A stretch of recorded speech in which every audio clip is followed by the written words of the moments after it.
وہ آسائشیں دے، وہ سہولیات دے، وہ اولاد دے، وہ کوئی بھی نعمت دے، اس نعمت میں پاس ہونے کا جو طریقہ ہے وہ یہ ہے کہ ساری زندگی پھر اللہ کے حضور سجدے سے سر نہ اٹھے۔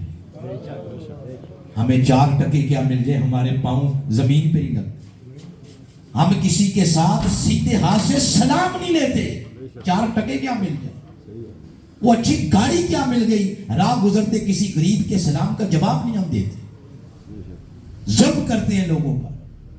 تو جب اللہ پاک نعمت دیتا ہے وہ بھی ایک امتحان ہے، آزمائش ہے، اس امتحان سے پاس ہونے کا طریقہ یہ ہے کہ بندہ اللہ کے حضور عاجزی کے ساتھ جھکا رہے، شکریہ ادا کرے۔ اور جب اللہ پاک آزماتا ہے، کس طرح اللہ پاک آزمائے، مالوں کا نقصان اس ذریعے، جانوں کے نقصان کے ذریعے، فصلوں کے نقصان کے ذریعے، خوف مسلط کر کے، بھوک مسلط کر کے، اس طرح آزمائے کسی بھی شے کے ذریعے، تو اس سے پاس ہونے کا طریقہ سورہ بقرہ کی آیت نمبر 155 کے آخری الفاظ میں فرمایا، مبشر الصابرین، نعمت کے چھن جانے پر صبر کرو، بیماریاں آنے پہ صبر کرو، تو صبر یہ تمہیں اس امتحان سے پاس کرے گا۔ اب دیکھیں یہ دو طریقے ہو گئے، ایک شکر اور دوسری کیا ہو گئی، صبر۔ صبر اور شکر یہ دونوں مل کر بندے کی اس زندگی کو منور کرتے ہیں، اس زندگی کو سنوارتے ہیں، اور جس کی زندگی یہ سنور گئی صبر اور شکر کے ساتھ، اس کی آخرت خود بخود سنور جاتی ہے۔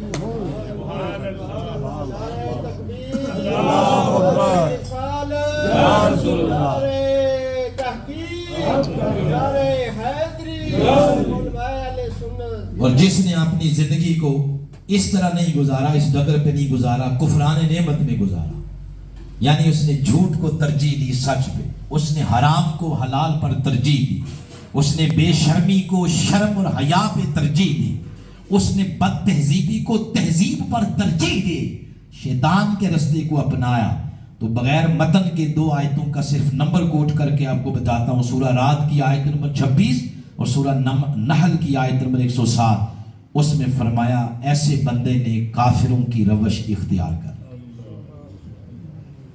جس نے اس ڈگر پہ اپنی زندگی کو گزارا۔ بات عرض کرنے کا مطلب یہ ہے کہ یہ دنیا سنورے گی تو آخرت سنورے گی۔ اب جو بندہ اس روش کو اپناتا ہے، کفران نعمت والی روش کو، شاید اس کے ذہن کے گوشے میں کسی جگہ یہ بات موجود ہو، وہ سمجھتا ہے کہ آخرت ابھی بڑی دور ہے، آخرت ابھی بڑی، بولیے نا، دور ہے۔ آؤ قرآن سے پوچھ لیں، دور ہے یہ نزدیک ہے؟ بولیے۔ قرآن پاک کے 4 مقامات، سورہ احزاب، سورہ ہجر اور سورہ حج اور سورہ حج اور سورہ معارج، اس کے اندر ارشاد فرمایا، سورہ احزاب کی ایک آیت سناتا ہوں، اس میں فرمایا آؤ تمہیں بتائیں دور ہے یہ نزدیک ہے، فرمایا لعل الساعہ تکون قریبا، یہ دور نہیں یہ بہت قریب ہے۔ تو قیامت قریب ہے، آخرت قریب ہے، دور نہیں۔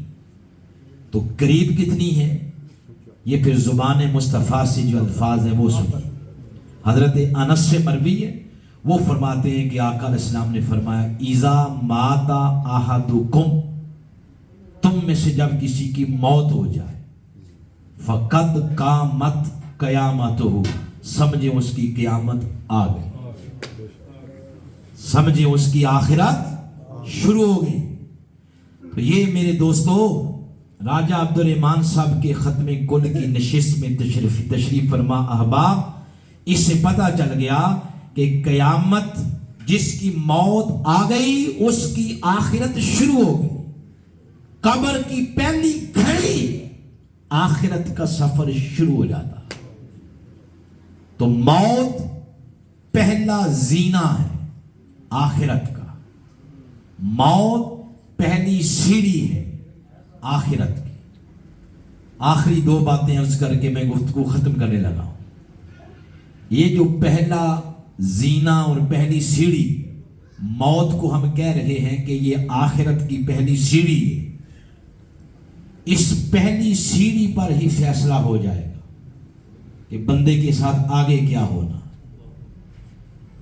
اس پہلی سیڑھی پر جو پھسل گیا سمجھ لے وہ ناکام ہو گیا۔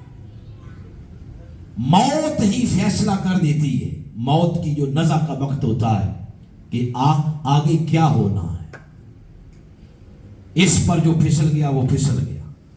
اور پھسلنے سے مراد کیا ہے، یہ تصور ہمیں سورہ انبیاء کی آیت نمبر 35 سے تھوڑا سا سمجھ آتا ہے، جس میں اللہ تعالیٰ نے فرمایا کل نفس ذائقۃ الموت۔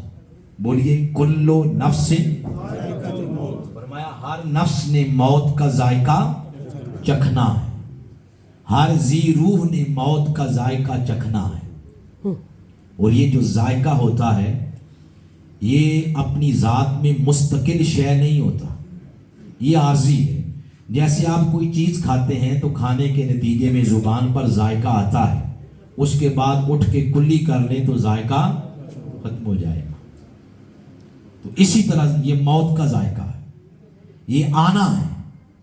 تو ہر ذی روح نے موت کا ذائقہ چکھنا ہے۔ اب ذائقہ جس طرح آپ کے کھانوں کا مختلف ہوتا ہے، اسی طرح ہر بندے کی موت کا ذائقہ ایک جیسا نہیں، وہ بھی مختلف ہوگا۔ کسی کی موت کا ذائقہ شیریں اور میٹھا ہوگا، اور کسی کی موت کا ذائقہ تلخ اور کڑوا ہوگا، کسی کا کڑوا اور کسی کا میٹھا ہوگا۔ اگلی لطف کی بات یہ ہے کہ یہ جو ذائقہ ہے موت کا، یہ اختیار اللہ نے انسان کو دیا ہے کہ جیسا بھی ذائقہ رکھنا چاہتے ہو خود رکھ لو۔ اللہ نے یہ ذائقہ نہیں بنانا، یہ اختیار اللہ نے انسان کو دیا ہے۔ میٹھا رکھنا چاہتے ہو تو تب بھی تمہارے پاس اختیار ہے، کڑوا رکھنا چاہتے ہو تو پھر بھی تم نے خود ہی رکھنا۔ یعنی موت میری کیسی ہونی چاہیے، ایک انسان کی موت کیسی ہو، ذائقہ کڑوا ہو میٹھا ہو، یہ اختیار اللہ نے انسان کو خود دیا ہے۔ وہ چاہے اس میں میٹھا ڈالتا رہے، نماز کا، درود پاک کا، ذکر الہی کا، خوف الہی کا، عشق رسول کا، درود پاک کا، دین کی خدمت کا، احیاء دین، اقامت دین کے ذریعے مخلوق کے دکھ دور کر کے، مخلوق کی تکالیف دور کر کے، ان شکلوں میں یہ جو ذرائع ہیں یہ استعمال کر کے اپنے موت کے ذائقے کو میٹھا کرتا رہے۔ چاہے تو اس کی مرضی ہے اس میں زہر ڈالتا رہے، رزق حرام کی شکل میں، چوری کی شکل میں، ڈکیتی کی شکل میں، سود کی شکل میں، چرس کی شکل میں، شراب کی شکل میں، لوگوں کے حقوق سلب کرنے کی شکل میں، لوگوں کی زمینوں پہ قبضے کرنے کی شکل میں، راستے بند کرنے کی شکل میں، تھڑوں پہ چوکوں پہ بیٹھ کے آتی جاتی عزتوں کو تکنے کی شکل میں، بد تہذیبی بد اخلاقی کی شکل میں موت کے ذائقے کو کڑوا کرتا پھرے، یہ بھی اس کی اپنی مرضی۔ مگر یہ اختیار اللہ نے انسان کو دیا ہے کہ جیسا رکھنا چاہتے ہو خود رکھ لو۔ لیکن ایک بات ہے، یہ باتیں بس آخری ہیں، میں ختم کر رہا ہوں گفتگو۔ جس کا ذائقہ کڑوا ہوگا اس کے بارے میں حضرت سفیان ثوری فرماتے ہیں جب ملک الموت قبض روح کے لیے انسان کے پاس آتا ہے، اس کی رگ پہ ہاتھ رکھتا ہے، تو اس وقت وہ جو تلخ اور کڑوا ذائقہ ہوگا اس کی شدت اتنی ہوگی، اتنی شدت ہوگی کہ اس کی ساری پہچان ختم ہو جائے گی، وہ کسی کو پہچان نہیں سکے گا، اس کی پہچان ختم ہو جائے گی۔ اور سورہ قیامت کبھی اس کی آیت نمبر 26 سے لے کر 30 تک پڑھے، اس میں فرمایا کلا، فرمایا ہاں اذا بالغت التراقی، جب حلق پہ پہنچ جائے گی نا، حلق تک پہنچ جائے گی روح، اس سے پوچھا جائے گا وکیلا من راق، پوچھا جائے گا بتا آج کون ہے تجھے بچانے والا، کون آج تجھے بچائے گا۔ وَظَنَّ أَنَّهُ الْفِرَاقُ، اور وہ بندہ بھی سمجھ جائے گا کہ اب رشتہ داروں سے، اولاد سے، بال بچوں سے، دنیا سے جدائی کا ٹائم آ گیا ہے۔